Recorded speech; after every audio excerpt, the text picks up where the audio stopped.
Supreme court में संजय दत्त की अर्जी खारिज कर दी गई है। संजय दत्त के खिलाफ सजा के खिलाफ संजय दत्त ने पुनर्विचार अर्जी दाखिल की थी। संजय दत्त की क्यूरेटिव पिटीशन खारिज कर दी गई है। पुनर्विचार याचिका दाखिल की थी सुप्रीम कोर्ट में संजय दत्त ने, लेकिन ये याचिका संजय दत्त की खारिज कर दी गई है। अब पुनर्विचार नहीं होगा। संजय दत्त को सुप्रीम कोर्ट की ओर से 5 साल की सजा मिली हुई है।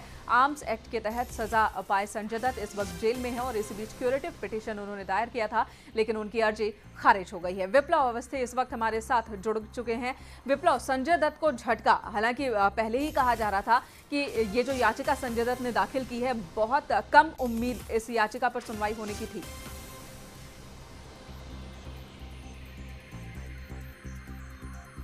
तो संजय दत्त ने सजा के खिलाफ पुनर्विचार अर्जी दाखिल की थी, लेकिन उनकी इस याचिका को सुप्रीम कोर्ट ने खारिज कर दिया है। क्यूरेटिव पिटीशन खारिज कर दिया है। संजय दत्त को 5 साल की सजा सुनाई गई है आर्म्स एक्ट के तहत और फिलहाल वो जेल में बंद हैं। इसी बीच क्यूरेटिव पिटीशन उन्होंने सुप्रीम कोर्ट में दाखिल किया था, लेकिन अब ये याचिका खारिज हो गई है। विप्लव हमारे साथ न्यूज रूम से जुड़ गए हैं।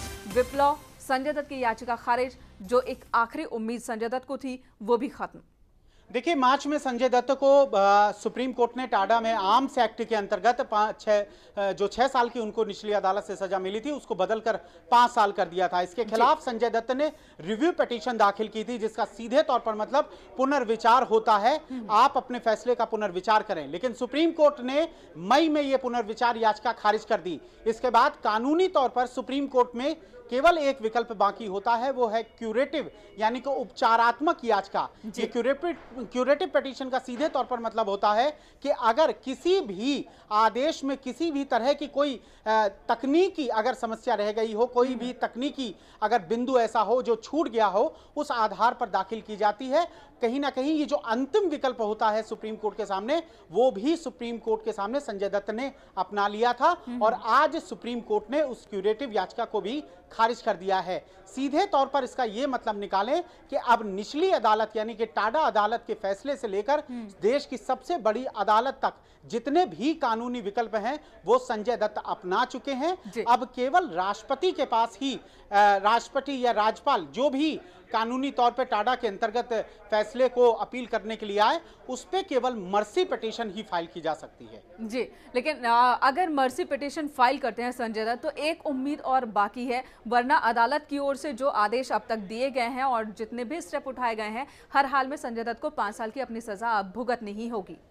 देखिए, निश्चित रूप से भुगतनी होगी और जो भी मैंने कहा, जैसे कि निचली अदालत टाडा की कोर्ट के फैसले के खिलाफ सुप्रीम कोर्ट में जो भी विकल्प थे वो करीब अब पूरे हो चुके हैं। अब कोई भी विकल्प सुप्रीम कोर्ट के सामने अब नहीं बाकी है। अब केवल राज्यपाल और राष्ट्रपति दो ऐसा कह सकते हैं, एक ऐसा विकल्प है। मर्सी पिटीशन के लिए कितना वक्त संजय दत्त के पास है या फिर वो कभी भी दाखिल कर सकते हैं? देखिए, 3 से 4 महीने के समय में ये मर्सी पिटीशन ये फाइल कर सकते हैं।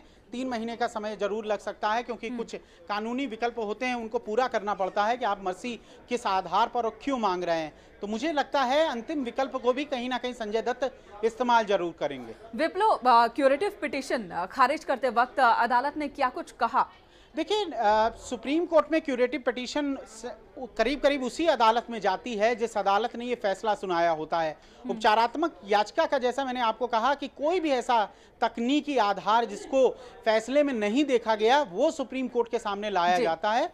लेकिन सुप्रीम कोर्ट के सामने, चूंकि इसी बेंच ने सुप्रीम कोर्ट जस्टिस सथा शिवम उस समय जज थे जिन्होंने ये फैसला सुनाया था, वो अब चीफ जस्टिस बन गए, इसलिए उनकी कोर्ट में ये आया था। चूंकि परिस्थिति कुछ बदली नहीं है, इसलिए सुप्रीम कोर्ट ने किसी भी तकनीकी आधार को मानने से इनकार कर दिया है।